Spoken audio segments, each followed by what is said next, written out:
हाय दोस्तों, कैसे हैं आप सभी लोग। उम्मीद है बहुत ज़बरदस्त होंगे। आप सभी का हमारे channel GS by Anoop sir पर बहुत बहुत बहुत स्वागत है।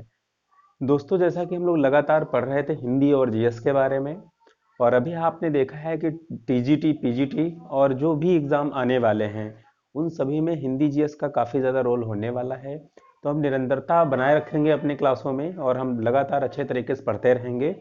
दोस्तों, बस एक छोटी सी रिक्वेस्ट ये थी कि चैनल के लिए थोड़ा सा आप लोग अपना प्यार दिखाते रहिए, और अगर संभव हो तो आप लोग वीडियो को अपलोड, जैसे हम लोग क्या करते हैं डाउनलोड कर लेते हैं, तो डाउनलोड ना करके पहले एक दो वीडियो चला करके देख लेते हैं और फिर आप अपलोड कर सकते हैं। ठीक है, चलिए समय ना खराब करते हुए आज हम कुछ ऐसा करते हैं कि जो आगामी एग्जाम है, जैसे हमारा टीजीटी हो गया, पीजीटी हो गया, या और भी आगामी एग्जाम जहाँ पे आपकी हिंदी जीएस रहती है, तो उनमें कुछ ऐसे वर्ड दे देते हैं वैविध्यपूर्ण कि वो बिल्कुल आपको परेशान कर देते हैं कि भाई ये कैसे हो सकता है या इसका मीनिंग कैसे निकालेंगे। तो हिंदी में जो रूल है, रूल वाला तो सेशन एक चल रहा है, वो तो आप पढ़ते ही रहोगे। आगे आप यहाँ पे ये देखोगे कि जो अचानक से जो वर्तनी टाइप में आते हैं, ठीक है। तो पहला हम यहाँ पे ये जो चीज आज देखने वाले हैं हिंदी में, हम हिंदी में देखेंगे वन वर्ड सब्स्टिट्यूशन, यानी अनेक शब्दों के लिए जो एक शब्द आता है हिंदी में, और बहुत टफ से टफ वर्ड आते हैं।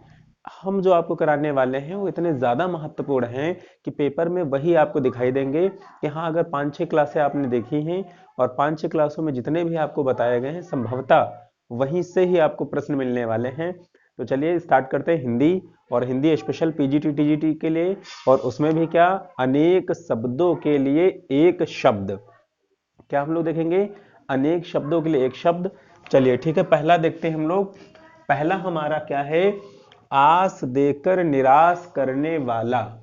पहला जो हमारा शब्द है वो क्या है, आस देकर निराश करने वाला।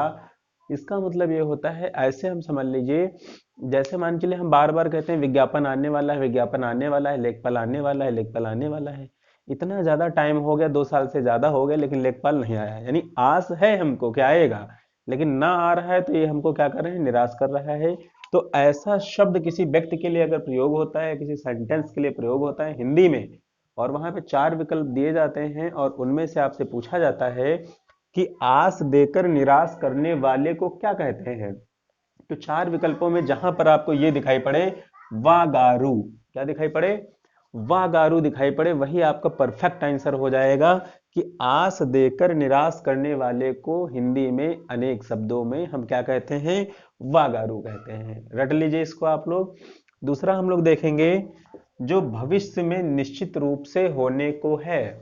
ठीक, ऐसी बातें, ऐसी चीजें जो भविष्य में निश्चित तौर पे होने होने को है, जैसे हम और आप और संपूर्ण विश्व का जो जगत है, अगर जिसने जन्म लिया है तो ये निश्चिंत मान के लिए, अगर जन्म हुआ है तो फिर क्या होगा, मरण होगा।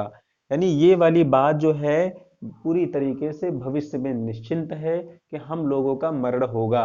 जीवन है तो मरण है। तो ऐसे वाक्यों के लिए अगर हिंदी में कहीं पे आता है कि जो भविष्य में निश्चित रूप से होने को है, कि वो कंफर्म होगा, होगा होगा, अकाट्य सत्य है, तो वहां उसके लिए क्या शब्द होगा हमारा, भवितव्य। क्या आप लगाओगे, भवितव्य। वहां पे 4 विकल्प जब देंगे तो बहुत टफ विकल्प देते हैं। आपको विशेष ध्यान रखना है कि आपको क्या लगाना है, कि आस देकर निराश करने वाला, जैसे विज्ञापन आया अभी नहीं आ पा रहा है तो आशा तो है लेकिन नहीं आया है, तो हमें क्या है, निराशा है, तो उसको हम वागारू बोलते हैं। ठीक वैसे ही जो भविष्य में निश्चित रूप से होने को है, उसको हम क्या बोलते हैं, भवितव्य बोलते हैं। आगे हम लोग देखते हैं तीसरा वाला, जो कहीं जाकर लौट आया हो। जो कहीं जाकर लौट आया होने का मतलब ये है कि जैसे हम और आप प्रतिदिन इधर से उधर जाया करते हैं, वापस आया करते हैं, या ऐसे आप देखोगे कोलंबस हुआ, वास्को डिगामा हुआ, ये लोग पूरी दुनिया में गए, भ्रमण किया, नई खोजें करी। ठीक है, या ऐसे देख ले कि हमारे पर्वतारोही होते हैं, नए नए पर्वतों पे चढ़ते हैं, जाते हैं, या हम ऐसे कर लें कई सारी चीजें खोज होती हैं। तो इन जो खोजों पे व्यक्ति निकलता है, यदि वो कहीं पे गया और अपनी मंजिल हासिल कर ली उसने, या नहीं भी हो पाई दुर्भाग्यवश, और वो वापस लौट करके जब आता है, पहले तो गया, और जाने के बाद जब वो वापस आ जाता है, तो उस व्यक्ति को हिंदी में अनेक शब्दों के एक शब्दों के लिए कौन सा शब्द प्रयुक्त किया जाता है, तो आप कहोगे जो कहीं जाकर लौट आया हो उसको हम क्या कहते हैं, प्रत्यागत। ठीक है, वहां पे विकल्प में हो आगत, अनागत, प्रत्यागत, ऐसे विकल्प में होंगे। तो आपको लगाना है जो कहीं जा करके लौट आया हो। पहले गया, उसका कोई शब्द नहीं, जब लौट करके आया तो हम क्या बोल देंगे, प्रत्यागत। ठीक है, बहुत इंपॉर्टेंट है। आगे अगला आप देखोगे, कही हुई बात को बार बार दोहराना। कुछ लोग ऐसे होते हैं कि कही हुई बात को बार बार दोहराते हैं, हर 5 मिनट पे दोहराते हैं, और जब ज्यादा शब्द नहीं होती तो सेकंडों में दोहराते हैं, और सेकंड से भी खत्म हो जाए तो नैनो सेकंड में। यानी आप ऐसे जानोगे कि बहुत सारी बातें ऐसे, यदि किसी बात को बार बार दोहराया जाए, जैसे आपसे कह दिया जाए कि आपने पढ़ लिया, बात खत्म हो गई, फिर 2 मिनट के बाद में फिर कहा जाए आपने पढ़ लिया, फिर 2 3 4 मिनट हो जाए फिर कहा जाए आपने पढ़ लिया, तो ये वाली जो रटंत विद्या वाली बात हो जाती है, यानी कही हुई बात को बार बार दोहराना। इसके लिए हिंदी में अनेक शब्दों में एक शब्द क्या होता है, पिष्ट पेषण। याद रखिएगा, क्या होता है, पिष्ट पेषण। ठीक है, चलिए आगे हम लोग देखते हैं, अपनी विवाहित पत्नी से उत्पन्न पुत्र। अब विवाहित हो रही तो अपनी ही पत्नी तो होगी, दूसरे की तो होगी नहीं, सिंपल सा है। बट यहाँ पे हिंदी वाले फंसा लेते हैं कि कुछ जन्म ऐसे भी होते हैं जो अपनी पत्नी से विवाहित नहीं होता, विवाह नहीं होता है, गंधर्व विवाह होता है या कोई और विवाह हो जाता है, और ऐसे पुत्रों को जो जन्म होता है, तो आप वहां पर आप देखते हो उनके लिए औरत शब्द आता है, अंत शब्द आता है। ठीक है, तो बहुत सारे शब्द इधर उधर के आ जाते हैं, विकल्प में मिलेंगे। तो आपको ये लगाना है, अपनी विवाहित पत्नी से उत्पन्न पुत्र को हम क्या कहते हैं, औरस। और विकल्प में वहां जारज भी होगा। ठीक है, क्या होगा, जारज। ठीक, तो आपको बहुत हिसाब से लगाना है, जारज नहीं लगाना है।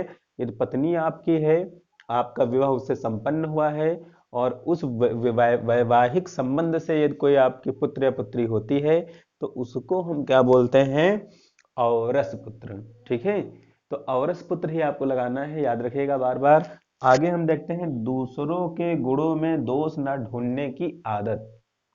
ठीक, जैसे संसार में जितने भी लोग हैं, सभी के अंदर सभी भाव सभी गुण पाए जाते हैं, मात्रा विशेष का एक फर्क होता है, किसी में किसी की प्रधानता होती है, किसी में किसी चीज की प्रधानता होती है, बट होते सभी गुण सभी में हैं। ठीक है, सूक्ष्म रूप में पाए जाते हैं, भौतिक रूप में। तो अगर ऐसी बात होती है, कुछ लोगों का ये काम होता है कि परनिंदा, परदोष, छिंद्रान्वेषी होते हैं वो लोग, हमेशा दूसरों के गुणों में वो गलतियां ही निकालते रहते हैं कि कहाँ पे ये मिस्टेक करे और कहाँ पे हम डिसलाइक मारे और चल दें आगे। ठीक है, तो ये, हाँ, ये यूट्यूब के लिए तो ये सारी चीजें होती रहती हैं, पूरी तरीके से हम लोग दोषों को ढूंढते रहते हैं, जबकि व्यक्ति में हजारों गुण हैं वो हमें नहीं दिखाई देते हैं। लेकिन यहाँ पे बात हो जा रही, ऐसा व्यक्ति जो दूसरों के गुणों में दोष को ना ढूंढे, यानी अगर उसमें फॉल्ट भी है तो वो निकाले ना, ढूंढे ना, वो कहे कि चलो ठीक है, हजार इसमें अच्छाइयां हैं, एक आध बुराई है, तो चलो ठीक है, जाने देते हैं, जो ज्ञान है, जो प्रज्ञा है, जो अच्छी चीजें हैं वो हम इससे ले लेते हैं। ठीक है, तो ऐसे व्यक्ति को हम क्या कहते हैं, अनसूया। याद रखिएगा, जो किसी दूसरे की क्वालिटी में बुराई को ना ढूंढे, ठीक है, उसमें गलत चीजों को ढूंढने की उसकी आदत ना हो, ऐसे व्यक्ति को हम अनसूया कहते हैं। और ऐसे मनुष्य आज के युग में है, ऐसा नहीं कि है नहीं, बट दुर्लभ है। ठीक, तो पहला आपने देखा, आस देकर निराश करने वाले को हम क्या कहते हैं, वागारू कहते हैं। सेकंड आपने देखा, जो भविष्य में निश्चित रूप से होने को है, जैसे आपका विवाह होगा, ठीक है, तो क्या हो जाएगा, भवितव्य हो जाएगा। आगे जो कहीं जाकर लौट आया हो, जैसे आप मेला देखने जाते हो वापस आ जाते हो, प्रत्यागत होता है। आगे कही हुई बात को बार बार दोहराना, जैसे बार बार पेपर देना है, एग्जाम निकालना है, पेपर देना है, एग्जाम निकालना है, तो पिष्ट पेषण। आगे आप देखोगे, अपनी विवाहित पत्नी से उत्पन्न पुत्र, ये मेरी पत्नी है, ये मेरा लड़का है, तो वहां पे क्या हो जाता है, औरस। आगे, दूसरों के गुणों को दोष न ढूंढने की आदत, हमसे क्या मतलब है यार, जैसा भी है ठीक है, ये वाली लैंग्वेज, तो वहां पे क्या हो जाता है, अनुसूया। तो आपने आज इतने देखे हैं, आगे की क्लास में हम फिर आगे ऐसे चलते रहेंगे, और यहाँ से आपको बहुत सारे क्वेश्चंस मिलने वाले हैं। तो आप लोग अपना प्यार देते रहेंगे, लाइक शेयर सब्सक्राइब ज़्यादा से ज़्यादा करेंगे, और जितना संभव हो सके तो वीडियो को आप चला करके देख लेंगे, उसके बाद में डाउनलोड करेंगे। ठीक है, और जिन लोगों को स्क्रीनशॉट लेनी है, आप स्क्रीनशॉट ले सकते हैं इसका बहुत अच्छे से। ठीक है, और लिख भी सकते हैं, साथ साथ में आप लिख भी सकते हैं। ठीक है, थैंक यू सो मच।